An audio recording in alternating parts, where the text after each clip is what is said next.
There's a lovely little exercise, a good way to start thinking about walking bass lines. I'm going to do a set of videos on walking bass lines. I think people think it's a simple thing. Oh, I just walk from root to root, and I don't have to, you know.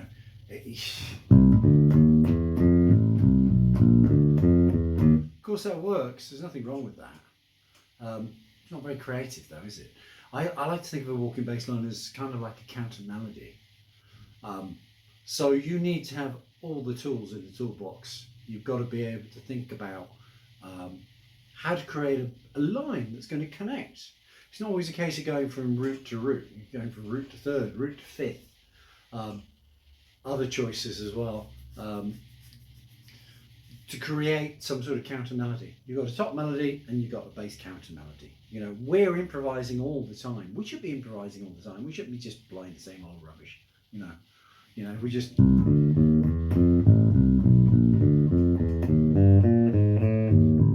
I can play that till I'm, without even thinking. But it's not really being creative. So a good place to start. Let's think about the modes in.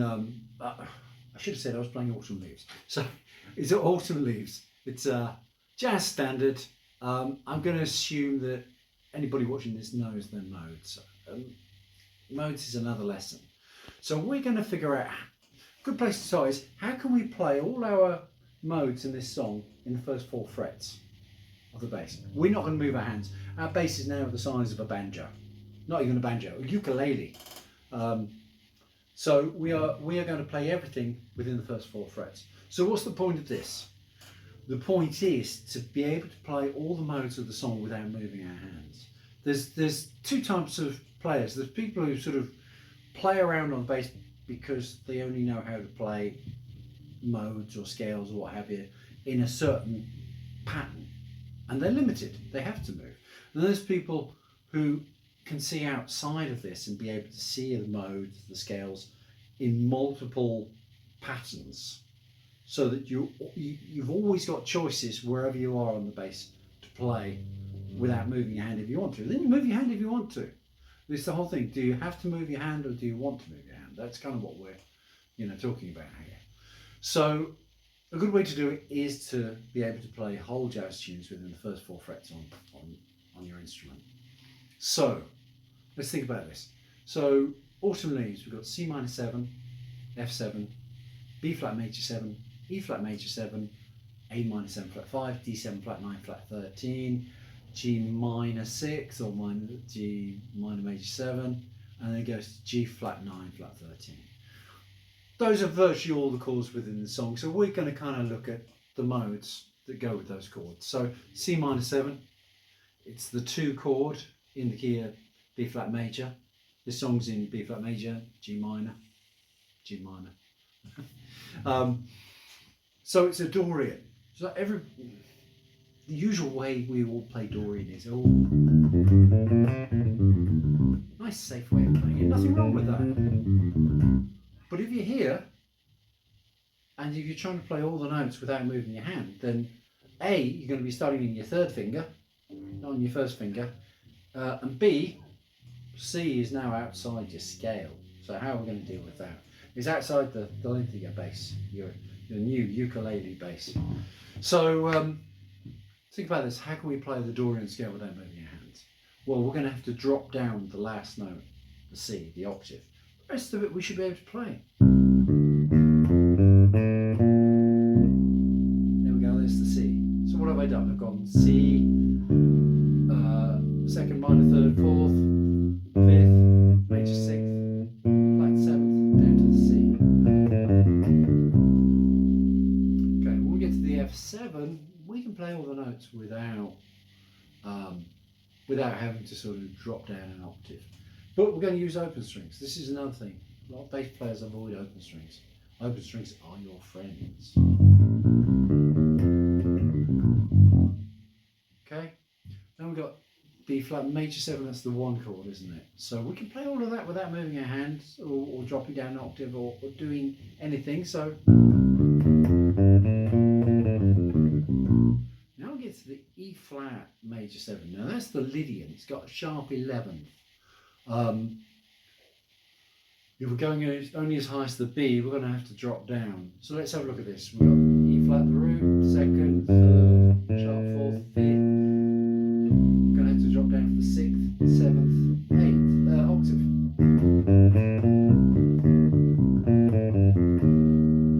So what have we got so far?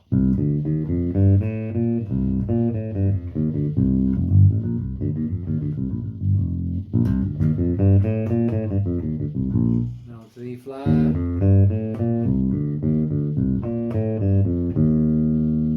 Okay, what comes after that? We've got A minor 7 flat 5. So we're going to think about it as a Locrian. So the seventh mode of B flat major.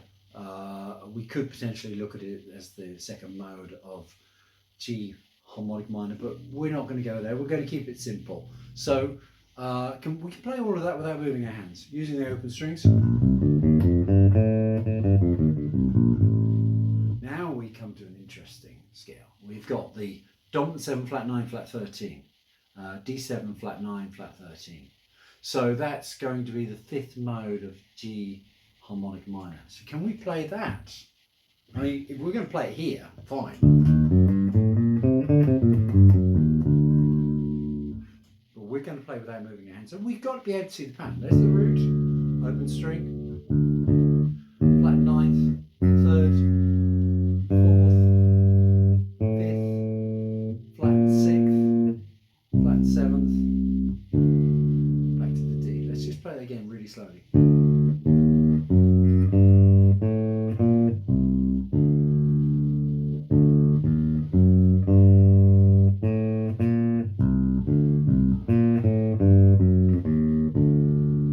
Played it here.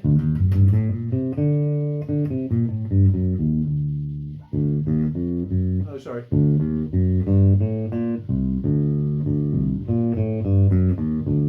Okay, so we're having to drop down for that flat seventh, and we're having to see this pattern. We're having to see the lie of the land, the lie of the fretboard. You know, flat nine. We're all used to seeing this pattern. Okay, well we know the thirds there. Playing this way, it kind of throws us into, but it's giving you a lot of choices. You're not having to move your hand. And now we're down to the G minor. So let's just play a G harmonic minor. I think the chord there is G minor 6, G minor major 7. Let's use the G harmonic minor. So how are we going to play that? So we've got the G there. We're going to play it from here. That's easy. But now we're going to start with that third finger.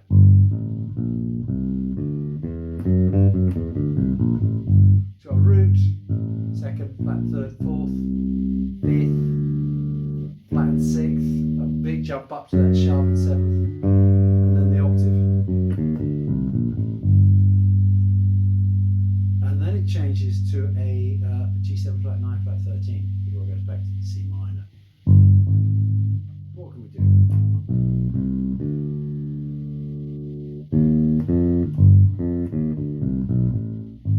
Oops, let's play it again.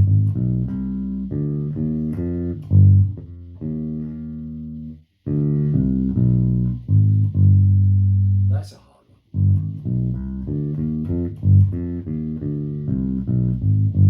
Gets you thinking. So you got root, flat ninth, root, flat ninth. You got third, fourth, fifth, flat sixth, flat seventh. It's a good thing. Tell yourself the notes as you play it, just to kind of get this in your head. And then down to the G, flat seventh, flat sixth, fifth, fourth, third, flat second. So we've played all the modes from this song.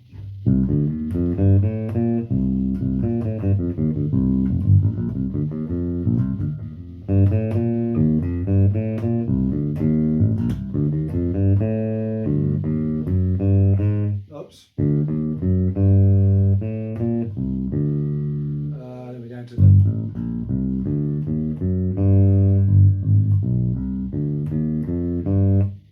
So if we can get this sort of information down, it's going to give you more choices when you're playing the bass line.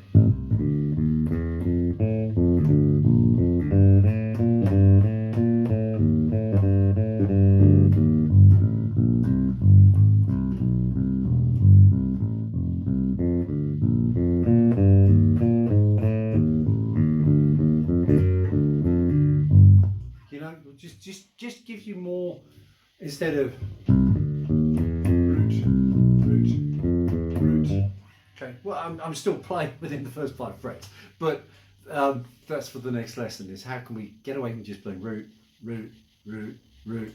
You know, how can we make this more creative? But the first thing, get the modes down within the first 5 frets. See if you can play Autumn Leaves. Great song to work on. See if you can play it without moving your hand down here. And then let's move on to other songs. Let's see if we can play a multitude of songs without moving our hand from here. You know? And then we can potentially look at, can we play all the songs from here without moving our hands? Obviously down here you've got the open string, so it's kind of like we've got 5 frets. So, you know, we've got more opportunities down here. And let's face it, when you're playing a bass line, that's where you really want to be. You know, it's great. You can go up here, you can add a little bit of colour and flavour, but this is the meat and potatoes, isn't it? This is what people want to hear underneath on their solo. Okay, hopefully that's helpful, and look out for the next videos where we're going to expand on this. I think what we'll do is we'll take Autumn Leaves, we'll just expand on that, see if we can turn it into a masterpiece of bass playing.